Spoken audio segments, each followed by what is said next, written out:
Documento 176. El anochecer del martes en el Monte de los Olivos.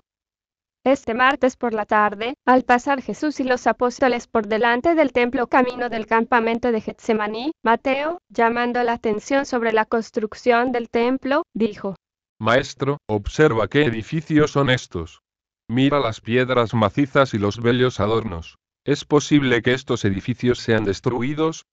Mientras caminaban hacia el oliveto, Jesús dijo: ¿Veis estas piedras y este templo masivo? De cierto os digo, en los días que pronto llegarán no quedará piedra sobre piedra. Todas serán derribadas. Estas observaciones, que ilustraban la destrucción del templo sagrado, estimularon la curiosidad de los apóstoles que caminaban detrás del Maestro.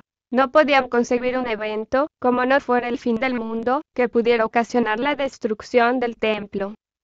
Mientras se volvían para abandonar el camino que conducía a Betania, vieron el templo, glorificado por los rayos del sol poniente.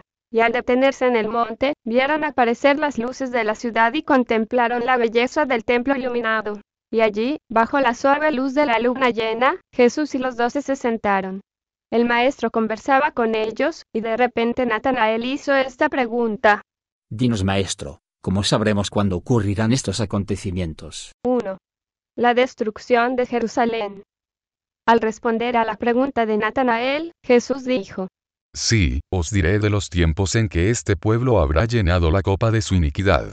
Cuando la justicia caerá súbitamente sobre esta ciudad y sobre nuestros padres. Estoy a punto de dejaros. Iré a donde el Padre.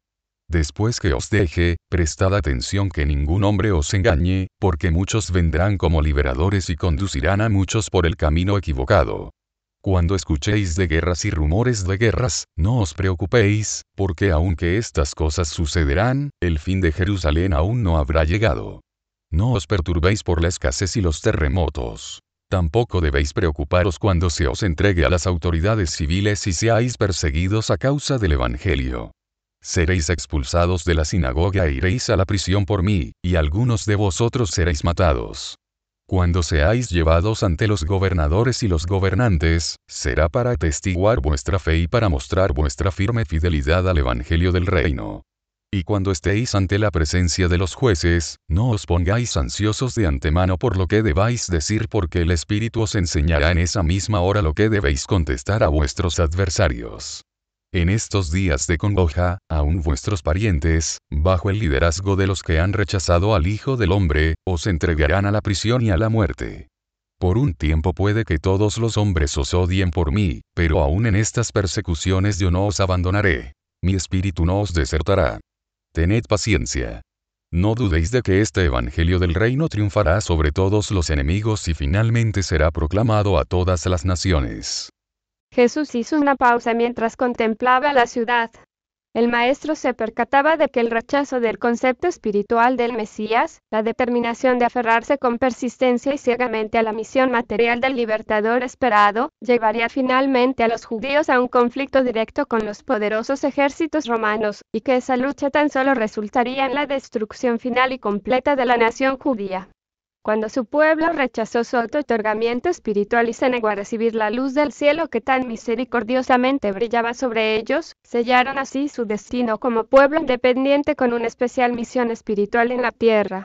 Aun los líderes judíos posteriormente reconocieron que fue esta idea secular del Mesías la que llevó directamente a la turbulencia que finalmente produjo su destrucción. Puesto que Jerusalén sería la cuna del primitivo movimiento del Evangelio, Jesús no quería que los maestros y predicadores de éste perecieran en la derrota terrible del pueblo judío en conexión con la destrucción de Jerusalén. Por eso él dio estas instrucciones a sus seguidores. Mucho le preocupaba a Jesús que algunos de sus discípulos cayeran en las revueltas venideras y perecieran en la caída de Jerusalén. Entonces preguntó Andrés: Pero, Maestro, si la ciudad santa y el templo han de ser destruidos, y si tú no estarás aquí para guiarnos, ¿cuándo debemos abandonar Jerusalén? Dijo Jesús: Podéis permanecer en la ciudad después que yo me haya ido, aun a través de estos tiempos de congoja y persecución amarga, pero cuando veáis que Jerusalén está siendo rodeada por los ejércitos romanos después de la revuelta de los falsos profetas, entonces sabréis que su desolación está por llegar. Entonces debéis huir a las montañas. Que nadie de los que están en la ciudad y a su alrededor se quede para tomar nada, y que nadie de los que están afuera se atreva a entrar. Habrá gran tribulación porque esos serán los días de la venganza gentil. Una vez que vosotros hayáis abandonado la ciudad, este pueblo desobediente caerá por la espada y será cautivo de todas las naciones. Así destruirán los gentiles la ciudad de Jerusalén. Mientras tanto, os advierto, no os engañéis. Si alguien viene a vosotros diciendo, mirad, aquí está el libertador, o mirad, allí está él, no le creáis, porque surgirán muchos falsos maestros y muchos serán conducidos por el camino erróneo. Pero vosotros no debéis engañaros porque os he dicho esto por adelantado. Aun después de esta advertencia explícita, muchos de los seguidores de Jesús interpretaron estas predicciones como refiriéndose a los cambios que obviamente ocurrirían en Jerusalén cuando la reaparición del Mesías resultara en el establecimiento de la Nueva Jerusalén y en la expansión de la ciudad que luego se tornaría la capital del mundo. En su mente estos judíos estaban decididos a relacionar la destrucción del templo con el fin del mundo. Creían que esta Nueva Jerusalén llenaría toda Palestina, que el fin del mundo sería seguido por la aparición inmediata de los nuevos cielos y la nueva tierra. Así pues no es extraño que Pedro dijera: Maestro, sabemos que todas las cosas pasarán cuando aparezcan los nuevos cielos y la nueva tierra, pero, ¿cómo sabremos cuándo retornarás tú para que todo esto ocurra? Cuando Jesús oyó esto, permaneció pensativo por un tiempo y luego dijo: Tú caes constantemente en el error porque siempre tratas de vincular la nueva enseñanza con la vieja. Estás resuelto a tergiversar todas mis enseñanzas. Insistes en interpretar el Evangelio de acuerdo con tus creencias preestablecidas. Sin embargo, trataré de esclarecerte. 2. El segundo advenimiento del Maestro. Si debían separarse de su maestro instructor, tanto más estos primeros discípulos y apóstoles se aferraron a la promesa de su retorno, y no perdieron tiempo en asociar la destrucción prevista de Jerusalén con este segundo advenimiento prometido. Así continuaron interpretando sus palabras, a pesar de que, a lo largo de esta instrucción vespertina en el Monte de los Olivos, el maestro puso particular cuidado en prevenir precisamente este error. Respondiendo ulteriormente a la pregunta de Pedro, Jesús dijo: ¿Por qué persistís en considerar que el Hijo del Hombre se sentará en el trono de David y esperáis que se cumplan los sueños materiales de los judíos? ¿Acaso no os he dicho en todos estos años que mi reino no es de este mundo? Las cosas que contempláis ahora a vuestros pies están llegando a su fin, pero este será un nuevo comienzo del cual el Evangelio del reino se expanderá a todo el mundo y esta salvación será para todos los pueblos.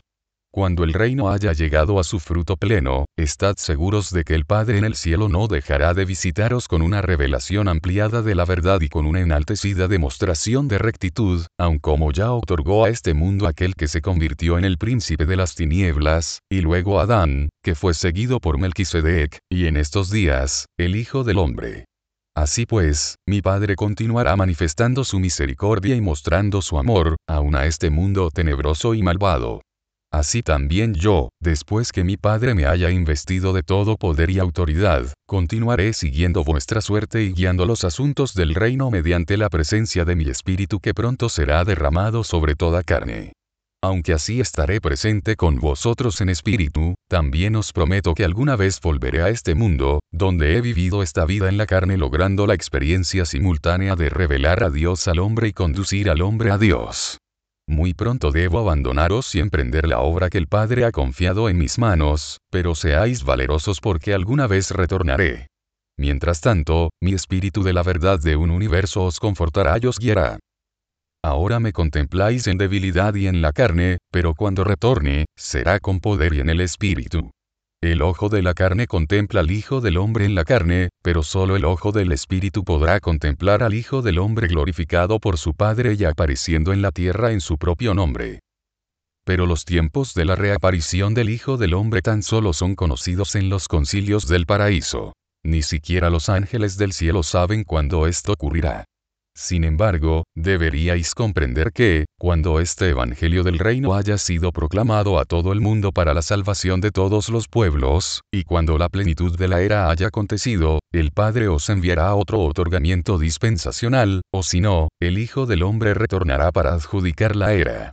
Ahora bien, en cuanto a las tribulaciones de Jerusalén, de las que os he hablado, no pasará esta generación hasta que se cumplan mis palabras. Pero en cuanto a los tiempos del nuevo advenimiento del Hijo del Hombre, nadie en el cielo ni en la tierra puede presumir hablar.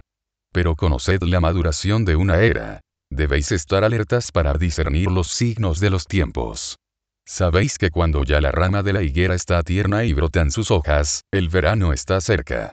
Del mismo modo, cuando el mundo haya pasado el largo invierno de la mentalidad materialista y discernáis el advenimiento de la primavera espiritual de una nueva dispensación, sabréis que se acerca el verano de una nueva visitación.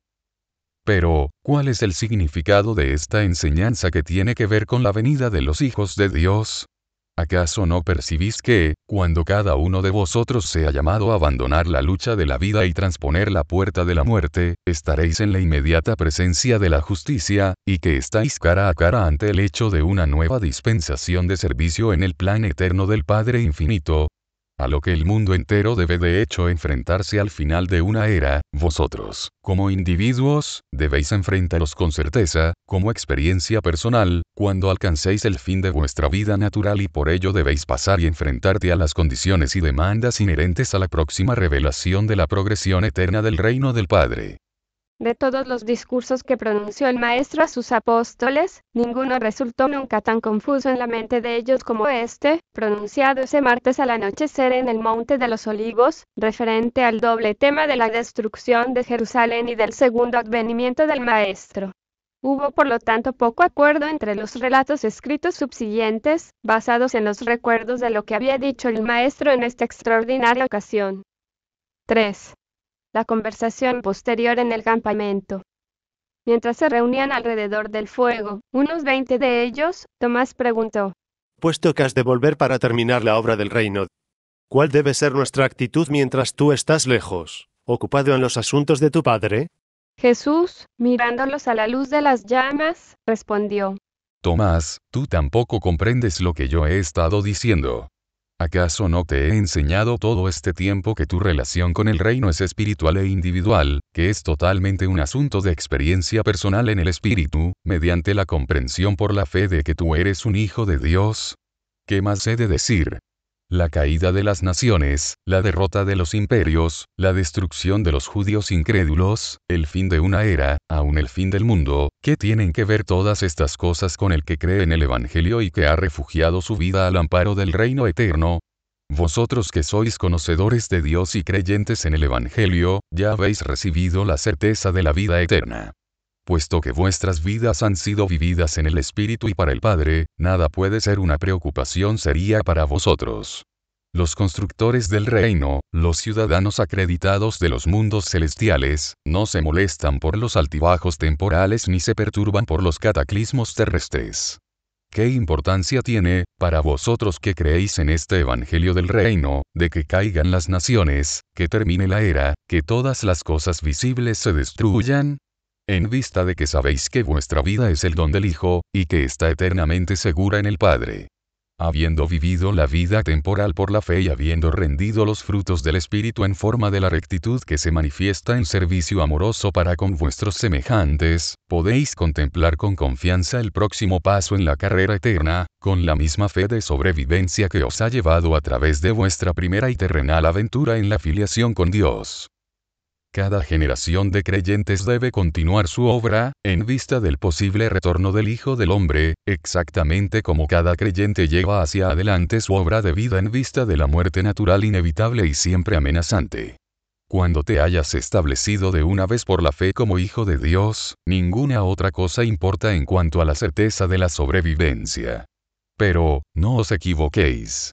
Esta fe de sobrevivencia es una fe viva, y cada vez manifiesta más frutos de ese divino espíritu que la inspirara en primer término en el corazón humano. El que hayáis aceptado cierta vez la filiación en el reino celestial, no os salva si persistentemente y de sabiendas rechazáis aquellas verdades que tienen que ver con la rendición progresiva de frutos espirituales de los hijos de Dios en la carne. Vosotros que habéis estado conmigo en los trabajos del Padre sobre la tierra aún ahora podéis desertar el reino si halláis que no amáis el camino del servicio del Padre para con la humanidad. Como individuos, y como generación de creyentes, oídme cuando os digo una parábola. Hubo cierta vez un gran hombre que, antes de partir para un largo viaje a otro país, llamó a todos sus siervos de confianza y les entregó sus bienes. A uno dio 5 talentos, a otro 2 y a otro 1. Y así sucesivamente a todo el grupo de mayordomos honrados le confió a cada uno sus bienes conforme a las varias habilidades de cada cual. Y luego partió de viaje. Cuando su amo hubo partido, los siervos se pusieron a trabajar para hacer ganancias de la riqueza que él les había confiado. E inmediatamente el que había recibido 5 talentos fue y negoció con ellos y muy pronto ganó otros 5 talentos. Asimismo el que había recibido 2 talentos poco después tenía 2 más. Así pues todos los siervos lograron ganancias para su maestro excepto aquel que había recibido un solo talento. Él se fue por su cuenta y cavó un hoyo en la tierra y allí escondió el dinero de su señor. Dentro de poco el señor retornó inesperadamente y llamó a sus mayordomos para que le rindieran cuentas. Y cuando todos ellos fueron convocados ante su amo, el que había recibido los 5 talentos se adelantó con el dinero que se le había confiado y los 5 talentos adicionales, diciendo: Señor, 5 talentos me entregaste para invertir, y me regocija entregarte otros 5 talentos de ganancia. Y entonces el amo le dijo: Bien hecho, mi buen y fiel siervo, sobre poco has sido fiel. Ahora te nombraré mayordomo sobre muchas cosas. Entra así en el gozo de tu señor. Luego el que había recibido los 2 talentos se adelantó diciendo: Señor, 2 talentos me entregaste. He aquí que yo he ganado otros 2 talentos adicionales. Su señor entonces le dijo: Bien hecho, mi buen y fiel mayordomo. Tú también has sido fiel sobre pocas cosas y ahora te pondré a cargo de muchas. Entra en el gozo de tu señor. Luego se presentó para rendir cuentas el que había recibido un talento. Este siervo se adelantó diciendo: Señor, yo te conocía y me daba cuenta de que eras un hombre duro porque esperas ganancias sin haber trabajado personalmente. Por lo cual tuve miedo de arriesgar lo que se me había confiado. Escondí en lugar seguro tu talento en la tierra. Aquí está. Aquí tienes lo que es tuyo. Pero su amo respondió: Tú eres un mayordomo indolente y holgazán. Por tus propias palabras tú confiesas que sabías que yo requeriría de ti una rendición de cuenta con una ganancia razonable, tal como tus diligentes semejantes me han rendido este día. Sabiendo esto, por lo menos debías haber dado mi dinero a los banqueros, y al venir yo, hubiera recibido lo que es mío con los intereses. Entonces al mayordomo jefe este señor le dijo: Quitadle pues este talento a este siervo que no piensa en la ganancia y dadlo al que tiene los 10 talentos. Al que tiene, más le será dado, y tendrá en abundancia. Pero al que no tiene, aun lo poco que tiene le será quitado. No podéis estaros quietos en los asuntos del reino eterno. Mi Padre requiere que todos sus hijos crezcan en la gracia y en el conocimiento de la verdad. Vosotros que conocéis estas verdades debéis rendir cada vez más los frutos del Espíritu y manifestar una devoción creciente al servicio altruista de vuestros conservidores. Y recordad que, cuando ministréis aún al más humilde de mis hermanos, hacéis ese servicio para mí. Así pues deberíais proseguir en la obra de los asuntos del Padre, ahora y después, aún por siempre jamás. Continuad hasta que yo regrese. Haced fielmente lo que se os ha encomendado, así estaréis listos para el llamado de cuentas cuando la muerte os llegue. Habiendo vivido así para la gloria del Padre y la satisfacción del Hijo, entraréis con regocijo y enorme gozo al servicio eterno del reino sempiterno. Dijo Jesús esa noche al dirigirse ellos a su reposo. Libremente habéis recibido. Por lo tanto, libremente debéis dar de la verdad del cielo, y esta verdad se multiplicará al ser dada, y se mostrará en una luz creciente de gracia salvadora, a una medida que vosotros la ministráis.